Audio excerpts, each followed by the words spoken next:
ನೇಹಾ ಹತ್ಯೆ ಮತ್ತು ದಲಿತ ಯುವಕ ರಾಕೇಶ್ ಹತ್ಯೆ ಪ್ರಕರಣವನ್ನು ಖಂಡಿಸಿ ಇವತ್ತು ಗಂಗಾವತಿಯಲ್ಲಿ ಬಂಧನ ಮಾಡಲಾಗಿತ್ತು. ಸಾರ್ವಜನಿಕರ ಹಿತರಕ್ಷಣಾ ವೇದಿಕೆಯಿಂದ ಬಂದ್ಗೆ ಕರೆಯನ್ನು ನೀಡಲಾಗಿತ್ತು.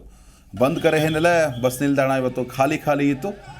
ಇನ್ನು ನೇಹಾ ಹಿರೇಮಠ್ ರಾಕೇಶ್ ಹತ್ಯೆ ಹಿನ್ನೆಲೆಯಲ್ಲಿ ಗಂಗಾವತಿಯನ್ನು ಬಂದ್ ಮಾಡಲಾಗಿತ್ತು. ಮಠಾಧೀಶರು, ಸರ್ವ ಸಮಾಜಗಳ ಮುಖಂಡರು, ಸಂಘ ಸಂಸ್ಥೆಗಳ ನೇತೃತ್ವದಲ್ಲಿ ಬಂಧನ ಮಾಡಲಾಯಿತು.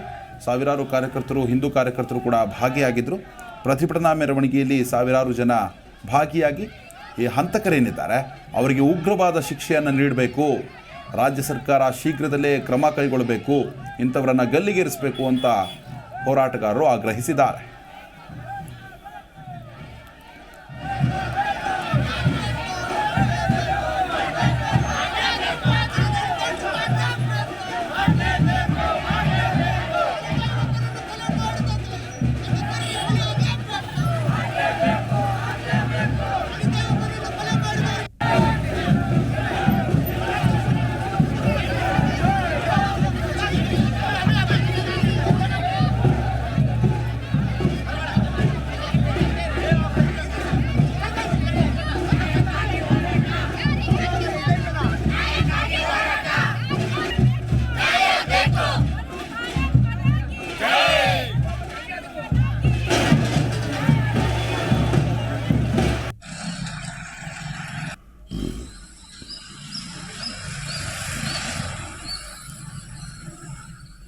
ದೃಶ್ಯಾವಳಿಗಳಲ್ಲಿ ಗಮನಿಸ್ತಾ ಇದ್ದೀರಾ, ಇದು ಗಂಗಾವತಿ ನಗರ.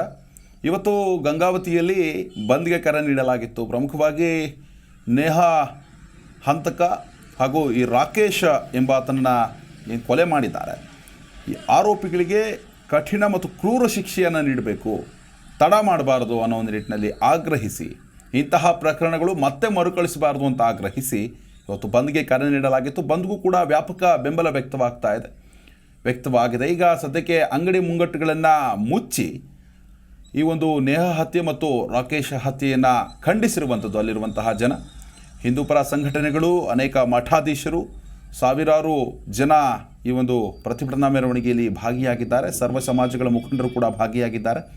ಸಂಘ ಸಂಸ್ಥೆಗಳಿಂದಲೂ ಕೂಡ ಈ ಒಂದು ಪ್ರತಿಭಟನೆ ಏನಿದೆ, ಬಂದ್ ಏನಿದೆ, ಅದಕ್ಕೆ ಬೆಂಬಲವನ್ನು ನೀಡಲಾಗಿದೆ. ಅದೇ ರೀತಿ ಬಸ್ ಸ್ಟ್ಯಾಂಡ್ ಕೂಡ ಬೇಕು ಅಂತ ಇತ್ತು.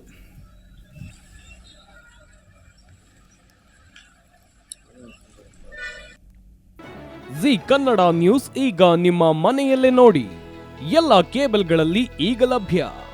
ಸನ್ Direct 292, Jio TV 1334, U digital 162, city cable 51, GTPL 17, Abhishek cables 821, rock line telecommunication 51, Shri Basaveshwara number 60, Vinayaka digital number 53, in digital number 896ರಲ್ಲಿ ನಿಮ್ಮಿಸ್ತದ ಜಿ ಕನ್ನಡ ನ್ಯೂಸ್ ನೋಡಿ ಆನಂದಿಸಿ.